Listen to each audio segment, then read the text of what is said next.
Pozdravljeni. Danes je z nami gospa Lina Sevšek, doktorica medicine, specialistka nevrologije iz Splošne bolnišnice Celje.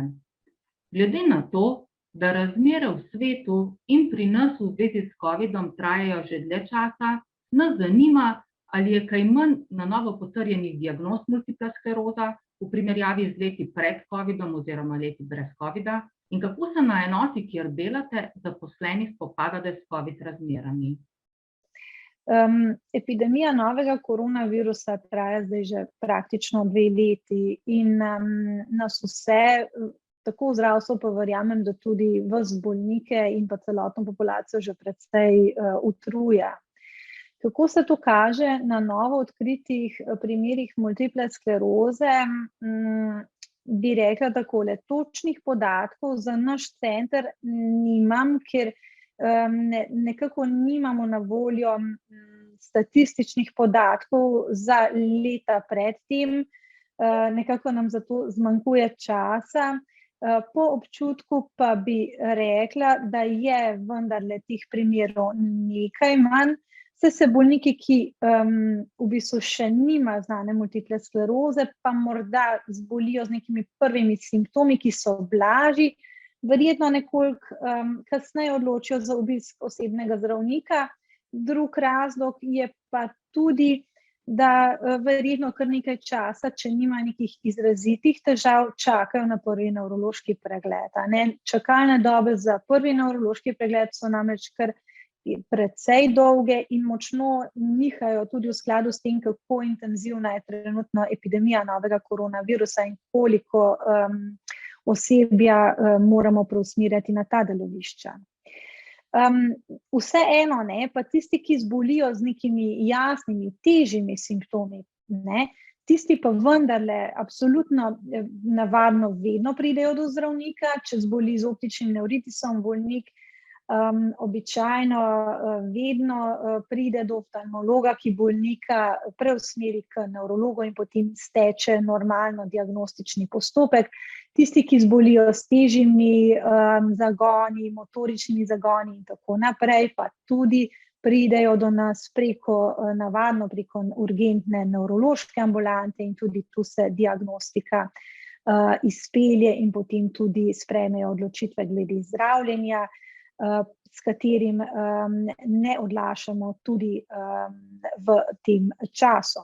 Seveda se trudimo po najboljših močeh, da bi za vse naše bolnike, tako nove kot kronične, lahko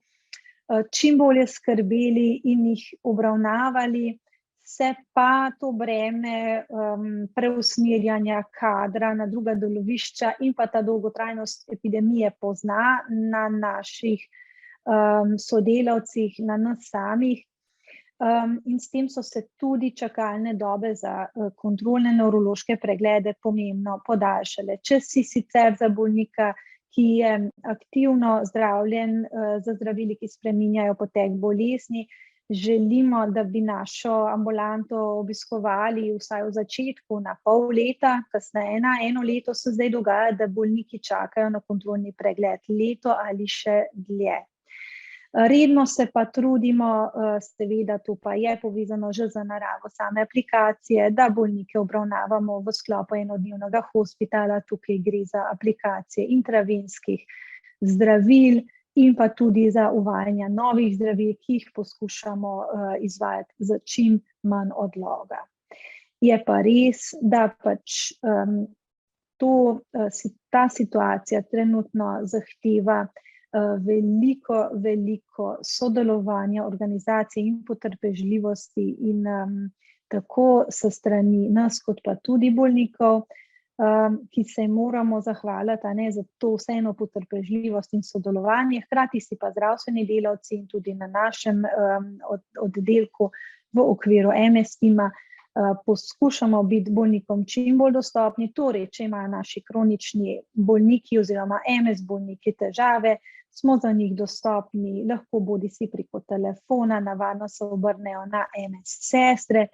v primeru težjih težav pa seveda tudi lahko pridejo do nas preko urgentne nevrološke ambulante oziroma takrat jih vidi zdravnik nevrolog, ki izvede ustrezne potrebne takrat nujne ukrepe, če je potrebno, na to pa prevzamemo mi, ki delamo v MS timu. Jaz si želim v imenu vseh nas in vseh vas, da bi se ta epidemija vendarle čim prej nekako končala oziroma prevesila v eno bolj tako mogoče kronično, endemično zadevo. Takrat bo nas počakalo še to, da bomo morali podelati tudi zaostanke, ampak vendarle jaz upam in mislim, da nas čakajo boljši časi. V luči tega vam vsem želim in bolnikom, da ostanete zdravi in da z nekako upoštevanjem ustreznih higienskih priporočil in pa seveda ne pozabiti na cepljenje, na dejstvo, da strokovnjaki tudi z MS področja priporočamo cepljenje bolnikom za multiplo sklerozo, da z vsemi temi ukrepi premagamo to epidemijo in se vidimo v boljših časih. Hvala lepa. Najlepša hvala za vaš odgovor in za vaš čas.